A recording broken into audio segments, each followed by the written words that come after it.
Welcome to GK power up. स्वागत है आप सभी का एक और नए वीडियो में। इस वीडियो में हम बात करने वाले हैं एनआईसीएल जो यहाँ पे रिक्रूटमेंट लाया है 266 एडमिनिस्ट्रेटिव ऑफिसर, जिसमें जनरलिस्ट और आपका जो स्पेशलिस्ट ऑफिसर की पोस्ट है। टोटल यहाँ पे 266 स्केल 1 ऑफिसर्स का नोटिफिकेशन आ चुका है। ठीक है, इस वीडियो में हम सारी वो बातें कवर करेंगे जो हमारे लिए एक इम्पॉर्टेंट है, ताकि हम कोई मिस्टेक ना करें एंड हमें पूरी जानकारी हो इस नोटिफिकेशन के बारे में, चाहे वो लास्ट डेट से फर्स्ट डेट हो या फिर आपका जो सिलेबस है वो क्या है। जो भी यहाँ पे स्टूडेंट बैंकिंग की तैयारी करते हैं उनके लिए यह एक सुनहरा मौका है। तो देखते हैं, इस वीडियो में बने रहिए लास्ट तक। सबसे पहले अगर हम बात करें तो यहाँ पे ऑनलाइन रजिस्ट्रेशन है आपके 12th ऑफ जून 2025 से शुरू हो जाएंगे। लास्ट डेट की हम बात करें तो 3 जुलाई लास्ट डेट है। ठीक है, पेमेंट की जो एप्लीकेशन फीस है सेम, अगर आप 12 जून से 3 जुलाई तक पेमेंट आपकी फीस कर सकते हो। ऑनलाइन एग्जामिनेशन, ठीक है, यहाँ पे इस दिनांक इस तारीख को होने वाला है, ये भी क्लियर कर दिया गया, राइट। उसके बाद अगर हम बात करें तो कॉल लेटर्स आपके बिल्कुल एक हफ्ते पहले, जैसे 20 जुलाई को अगर एग्जाम है तो उसके एक हफ्ते पहले यहाँ पे आपके हॉल टिकट्स आ जाते हैं। देन अगर हम बात करें कि ऑनलाइन एग्जामिनेशन फेज 2 की बात कब है, तो ऑनलाइन एग्जामिनेशन जो आपका मेंस होता है दोस्तों, तो मेंस आपका 31 अगस्त, ठीक है, तो जुलाई के बाद अगस्त अगस्त जो है, अगस्त में आपका होने वाला है। ठीक है, हम बात करते हैं कि detailed advertisement will also publish, ये आपका जून महीने में, तो ये कोई ध्यान देने वाली बात नहीं है, ये है इम्पोर्टेंट। यहाँ पे देखिए, अगर आप स्पेशलिस्ट मतलब क्या, अगर आप डॉक्टर हो, लीगल आपकी डिग्री है, फाइनेंस में डिग्री है, आईटी में डिग्री है, ऑटोमोबाइल इंजीनियर्स हो, या आप इन सब कैटेगरी से अगर बिलोंग करते हो, तो उनके लिए हम एलिजिबिलिटी नीचे देखने वाले हैं। तो यहाँ पे भी आपके लिए एक अच्छा सा चांस है। सिलेबस क्या है वो सब भी देखने को हमें नीचे मिलेगा, बस लास्ट तक की वीडियो को ज़रूर देखिए। अब जो जनरलिस्ट मतलब यहाँ पे एनी ग्रेजुएट, कोई भी स्ट्रीम का ग्रेजुएट इस फॉर्म को यहाँ पे अप्लाई कर सकता है, जहाँ पे 170 नंबर ऑफ टोटल पोस्ट है, जिसमें 68 अनरिजर्व कैटेगरी है। ओबीसी की हम बात करें तो ओबीसी की यहाँ पे 47 सीट है, एससी की 26 है, एसटी की 12, ईडब्ल्यूएस 17। ठीक है, यहाँ तक हमें डिटेल सारी क्लियर हो गई। अब यहाँ पे अगर बात करते हैं दोस्तों आगे, कि अगर यहाँ पे आपने जॉइन कर लिया, मतलब क्या होता है कि यहाँ पे एक उनकी अट है, एक वहाँ पे रेस्ट्रिक्शन है कि सर्विस के कंडीशंस है, ये पहले देखते हैं। ठीक है, अब यहाँ पे उन्होंने बात की कि the service condition will be applicable as per the rules of company from time to time. Selected candidate on appointment may be posted और ट्रांसफर्ड अक्रॉस इंडिया, आपकी जॉब रहने वाली है। Minimum stay at initial posting will be 5। ठीक है, 5 साल आप पहली पोस्टिंग के जो जगह मिलेंगी आपको वहां पे रहना पड़ेगा। Candidate selected as a specialist officer may be required to continue in the same specialization for minimum। अब जो भी स्पेशलिस्ट, जैसे स्पेशलिस्ट हमने क्या देखा था कि भाई अगर उसने इन सब चीज़ों में किया, डॉक्टर, लीगल, फाइनेंस, तो कम से कम उसे 10 साल उस कंपनी के जो पोजीशन पे रहना पड़ेगा। ठीक है, आगे बात करें, प्रोबेशन पीरियड पे आपको 1 साल, जब से आप ज्वाइन होंगे 1 साल के प्रोबेशन ड्यूटी पे रहेंगे। हाँ, अब यहाँ पे उन्होंने कुछ बॉन्ड की बात की है। अगर आपने जॉइन किया है और बीच में ही आपकी कोई अच्छी सी दूसरी और नौकरी लग जाती है, ये भी अच्छी नौकरी है, 90,000 पर मंथ के ऊपर आपकी सैलरी होने वाली है। लेकिन भाई आपका मन नहीं मान रहा है और दूसरी नौकरी आपने यहाँ पे क्लियर कर ली है, तो जब आप ये जॉब छोड़ोगे तो कम से कम आपको मिनिमम पीरियड ऑफ 4 ईयर, ठीक है, आपको यहाँ पे बॉन्ड पे रखा जाएगा। ठीक है, उस बीच में अगर आप ये रेजिग्नेशन करते हो, ठीक है, in event of their resignation from company before और expiry of the bond period कितने साल का है, 4 साल का, राइट, ये जो आपको दिख रहा है।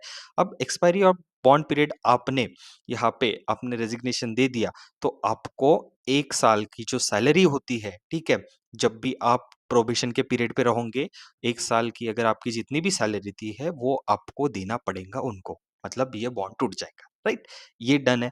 आ जाते हैं सैलरी पे बात करते हैं, तो यहाँ पे बेसिक पे आपका जो है 50,925 रुपए से टोटल जो सैलरी आपकी जाती है, वो जाएँगी 90,000 per month in metropolitan centres, ठीक है? आपको पेंशन्स के लिए भी आप हकदार रहोगे, जो भी गवर्नमेंट की यहाँ पे फैसिलिटीज़ रहेंगी, ये आपको बिल्कुल समय-समय पर मिलते रहेंगी। हाँ, ठीक है। अब एजुकेशनल क्वालिफिकेशन सबसे इम्पोर्टेंट है। देखिए, 1 पास 2025 तक आपको जिस भी डिसिप्लिन से, आप जैसे स्पेशलिस्ट हो गए, तो ये सारी डिग्रियाँ आपको कंप्लीट होनी चाहिए, ठीक है? कंप्लीट इन सेंस कि the candidate must possess a degree valid marksheet, ठीक है, डिग्री या वैलिड मार्कशीट अपने वो ग्रेजुएट अपने हो चुके होनी चाहिए 1/5/2025 तक। जनरलिस्ट की बात करें, कोई भी स्ट्रीम से हो आप, आपको 60% मार्क चाहिए, ठीक है, रिकॉग्नाइज्ड यूनिवर्सिटी से, और एटलीस्ट 55%, 55 जो परसेंटेज ऑफ मार्क है वो एससी एंड एसटी कैंडिडेट को। अब अगर ऑटोमोबाइल्स हो तो पॉज करके ये वीडियो देख लीजिए। आईटी से हो तो ये डिग्री आपके पास बीई बीटेक, ठीक है। देन अगर फाइनेंस से हो तो BCom, chartered accountant, legal graduate post, doctor MBBS हो तो आपको ये जो है एमबीबीएस, एमडी, एमएसपीजी, ये डिग्री आपकी कंप्लीट होनी चाहिए। एक बार आप अपने डिसिप्लिन के हिसाब से पॉज करके वीडियो देख लीजिए। आशा करता हूँ कि यहाँ तक आपको ये वीडियो समझ में आई होंगी। आगे बात करते हैं कि एज रिलैक्सेशन क्या दिया है। ठीक है, 21 साल से 30 साल तक जो भी यहाँ पे एज ग्रुप है आप फॉर्म फिलअप कर सकते हो। एसटी और एससी एंड एसटी को 5 साल का एज रिलैक्सेशन है। नॉन क्रीमिलियर अगर आप ओबीसी में आते हो तो 3 साल, एंड वैसे ही अगर आप जो पीबीडब्ल्यूडी के अंदर आते हैं, ठीक है, उनके लिए 10 साल का है। एक्स सर्विसमैन है तो 5 साल का रिलैक्सेशन है, ठीक है। डिफेंस पर्सनल, डिसेबल्ड ड्यूरिंग जो भी आपका होता है, ये सब यहाँ पे रिलैक्सेशन बिल्कुल दिया गया है। नेक्स्ट हम अगर बात करें, इतना इम्पोर्टेंट तो हमारा बचता है सिलेबस। सिलेबस क्या है, प्रोसीजर क्या है सिलेक्शन की? ये होती है हमारी ऑनलाइन, पहले प्रिलिमिनरी एग्जाम्स, ठीक है, 2 फेज में एग्जाम होने वाली है। उसके बाद होती है मेंस एग्जाम। सबसे पहले प्रिलिमिनरी एग्जाम की बात करें तो कुल यहाँ पे 100 मार्क की हमारी एग्जामिनेशन होने वाली है, 3 सेक्शंस में होने वाली है, एंड सबसे इंपॉर्टेंट सेक्शनल टाइमिंग है, एंड सेक्शनल कट ऑफ भी यहाँ पे है। देखिए, candidate have to qualify in each test section by securing passing mark, तो आपको यहाँ पे सेक्शनल कट ऑफ भी पास करना पड़ेगा, ठीक है। अब मेंस के लिए ये वैकेंसी से 15 टाइम्स नंबर ज्यादा, ठीक है, वैकेंसी जितनी है उससे 15 टाइम्स ज्यादा या उससे ज्यादा भी आपको मेंस के लिए क्वालिफाई करेंगे। Back to the prelim syllabus. English आने वाला है, रीजनिंग आने वाला है, क्वांटिटेटिव एप्टीट्यूड आने वाला है, एमसीक्यूज टाइप में ये आपकी एग्जाम होने वाली है, जिसमें कुल 30 एंड 35 ऐसा यहाँ पे डिवाइड हुआ है number of questions. Same marks आपको यहाँ पे होने वाले हैं। Minus marking, yes, negative marking है जो बैंकिंग एग्जाम में रहती है। आपको यहाँ पे 20-20 मिनट का टाइमिंग दिया गया है। तो प्रिलिमिनरी एग्जाम कुछ ऐसे हिसाब से होने वाली है।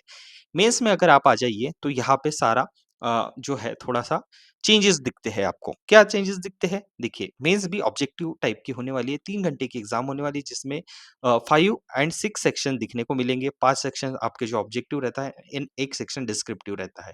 स्पेशलिस्ट के लिए भी सेम रहने वाला है, ठीक है? 250 मार्क का, डिस्क्रिप्टिव 30 मार्क का होने वाला है। अब यहाँ पे थोड़ा-सा उन्होंने नोटिस में हाइलाइट करके कहा है, उसे समझिए। फॉर जनरलिस्ट, जो जनरल कैटेगरी से जनरलिस्ट, मतलब जनरलिस्ट आपकी जो है स्ट्रीम से फॉर्म भरने वाले हैं, उनके लिए reasoning, English language, general awareness. तो दोस्तों यहाँ पे एक छोटा-सा मैं वीडियो को पॉज़ कर दूँगा। अगर आप जनरल या बैंकिंग अवेयरनेस या करंट अफेयर्स के लिए जो भी बैंकिंग एग्जाम्स होते हैं, उसके लिए सोर्स फॉलो करना चाहते हैं, तो प्लीज़ ये चैनल आप एकदम सही जगह पे हो, जहाँ पे हम डेली टू डेली आपके बैंकिंग करंट अफेयर्स हो गया, ठीक है, आईबीपीएस, आरआरबी, एसबीआई के जो करंट अफेयर्स हो गए, जो डे टू डे हमारे एग्जामिनेशन में पूछे जाते हैं, ऐसे सारे करंट अफेयर्स इस चैनल के द्वारा कवर किए जाते हैं। तो प्लीज़ इस चैनल को सब्सक्राइब ज़रूर कीजिए, ताकि जैसे ही आप मेंस या दूसरी भी बैंकिंग सेक्टर के एग्जामिनेशंस में आप मेंस में जाते हो या करंट अफेयर्स कहीं पे भी आपको आते हैं, तो इस चैनल के द्वारा आप अपना सब्जेक्ट इम्पोर्टेंट या उसको एक स्टेबल पोजीशन पे ला के अच्छे मार्क्स स्कोर कर सकते हैं। तो do not forget to subscribe to our channel and like this video. Back to the topic, यहाँ पे हमने देख लिया कि जो मेंस होने वाला है जनरलिस्ट के लिए, ये सारे सब्जेक्ट होने वाले हैं। मार्किंग पैटर्न भी आपको पता है, नंबर ऑफ क्वेश्चन सारों में जो है 50-50 आपके नंबर ऑफ क्वेश्चंस है, मैक्सिमम मार्क आपके 50 मार्क का होने वाला है। हिंदी इंग्लिश आपका रीजनिंग में रहेगा, इंग्लिश इंग्लिश लैंग्वेज में रहेगा, तो ये कुछ ऐसा है। टाइमिंग आप देख सकते हैं, ठीक है, 40-40 मिनट्स आपके रीजनिंग और इंग्लिश को दिए गए, and 30-30 minutes computer knowledge and general awareness को, एंड अगेन क्वांटिटेटिव एप्टीट्यूड को 40 मिनट्स। तो ऐसा ये कुल 250 मार्क का आपका पेपर होने वाला है। उसके बाद स्पेशलिस्ट जो भी है, सेम पैटर्न सब जगह रखा है। अगर बात करें दोस्तों, तो यहाँ पे थोड़ा-सा टाइमिंग के लिए डिवाइड हो गया है, एंड क्वेश्चंस, ठीक है? तो नंबर ऑफ क्वेश्चंस कम है। जनरलिस्ट के लिए 40 क्वेश्चन, तो स्पेशलिस्ट के लिए 40 क्वेश्चन, एंड टाइमिंग थोड़ा-सा 5 मिनट चेंज हुआ है, राइट? हाँ, क्वेश्चन आपके यहाँ पे कम कर दिए गए, लेकिन जो पॉइंट नंबर 6 है, जो भी यहाँ पे एक एडिशनल टेस्ट होने वाली है, ठीक है, आपके प्रोफेशनल नॉलेज को लेके, तो 50 क्वेश्चन रहने वाले हैं, ठीक है, इसके लिए 35 मिनट आपको देने पड़ेंगे, ठीक है, तो यहाँ पे ये अटेम्प्ट आपको करना है। 250 मार्क का ये भी होने वाला है। अब ये इंपॉर्टेंट है, ये नोट को थोड़ा सा ध्यान से पढ़िए। डिस्क्रिप्टिव टेस्ट दोनों में होने वाली है, स्पेशलिस्ट हो या चाहे फिर वो आप यहाँ पे जो जनरलिस्ट हो। तो डिस्क्रिप्टिव की अगर बात करें तो कुल यहाँ पे 30 मिनट्स आपको देना पड़ेगा। लेकिन अब देखिए यहाँ पे क्या बोला है। सबसे पहले देखिए कि मिनिमम स्कोर आपके मेंस के हर सेक्शन में आना चाहिए, तभी जाके आप ऑब्जेक्टिव टेस्ट के लिए क्वालिफाई, मतलब आपका इवैल्यूएट होगा। मतलब ये जो अभी आपको दिख रहा है, ये जो 5 सेक्शंस है, मतलब ये टोटल 6 सेक्शंस, इसमें भी 5 सेक्शन, इनमें अगर आपके 250 में से जितने ज़्यादा मार्क आप स्कोर कर सको, उसके बाद ही आपका क्वालिफाई होगा, ठीक है?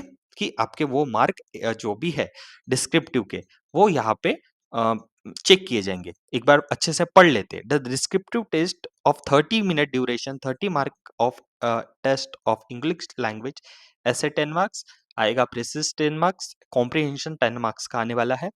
Descriptive test will be in English, ठीक है, ये भी हो जाएगा। अब candidate will be required to obtain minimum score for each section separately of objective test for short listing in descriptive. तो सेक्शनल कट ऑफ भी रहने वाला है, और आप जितना ज्यादा मार्क लाएंगे, फिर उसके बाद आपको मेंस के लिए यहाँ पे डिस्क्रिप्टिव जो आप लिखोगे उसके इवोल्यूशन के बाद मेंस के लिए आपको शॉर्ट लिस्ट किया जाएगा, ठीक है। अ, अब यहाँ पे ऑब्जेक्टिव टेस्ट जो क्वालिफाई होगा उसी का डिस्क्रिप्टिव टेस्ट यहाँ पे चेक किया रहेगा। देखिए, द डिस्क्रिप्टिव आंसर स्क्रिप्ट, मतलब जो भी आपका ये टेस्ट होने वाला है, विल बी इवैल्यूएटेड, कब चेक होगा? Only in respect of those candidate who qualify objective test, ठीक है। तो वो जो मेंस की ऑब्जेक्टिव टेस्ट होने वाले 250 मार्क की, उसे आपको क्वालिफाई करना पड़ेगा। अब यहाँ पे the descriptive test will be qualifying in nature, ठीक है, डिस्क्रिप्टिव टेस्ट आपका सिर्फ क्वालिफाइंग होगा। इसके मार्क आपके फाइनल जो शॉर्ट लिस्ट होते हो इंटरव्यू सेक्शन के लिए, उस समय नहीं ऐड होंगे, right? Okay. Penalty for wrong answers applicable for both prelims and जो आपका मेंस होगा, वहां पे आपका अगेन सेम माइनस मार्किंग होने वाला है, राइट? चलिए, नेक्स्ट हम देख लेते हैं आइडेंटिटी प्रूफ। जब भी आप एग्जामिनेशन के लिए जाओगे, तो यहाँ पे आपको सबसे पहले तो पैन कार्ड, पासपोर्ट, ये सब जो चीज़ें हैं, ये अ, लेके जाना पड़ेगा, ठीक है? तो पैन कार्ड हो गया, पासपोर्ट हो गया, ड्राइविंग लाइसेंस हो गया, वोटर बैंक, ये सब आप जब भी एग्ज़ाम देने जाते हो, तब वो आपके आइडेंटिटी कार्ड ले। अब यहाँ पे ration card and learning driving licence से वैलिड नहीं माना गया है, ठीक है? तो ये वहाँ पे वो अलाउ नहीं करेंगे, ठीक है? इतना इम्पोर्टेंट लेके जाइए। देन बाकी तो सब चीज़ें जो हम बैंकिंग एग्जामिनेशन के लिए करते हैं वही इंपॉर्टेंट है। एप्लीकेशन फीस बहुत ही इंपॉर्टेंट है। देखिए, अगर आप एससी एसटी पीडब्ल्यूबीडी कैंडिडेट है, तो यहाँ पे ₹250 आपकी जो है फीस होने वाली है। अगर आप SC ST and all other candidate है, तो ₹1000 फीस होने वाली है, ठीक है।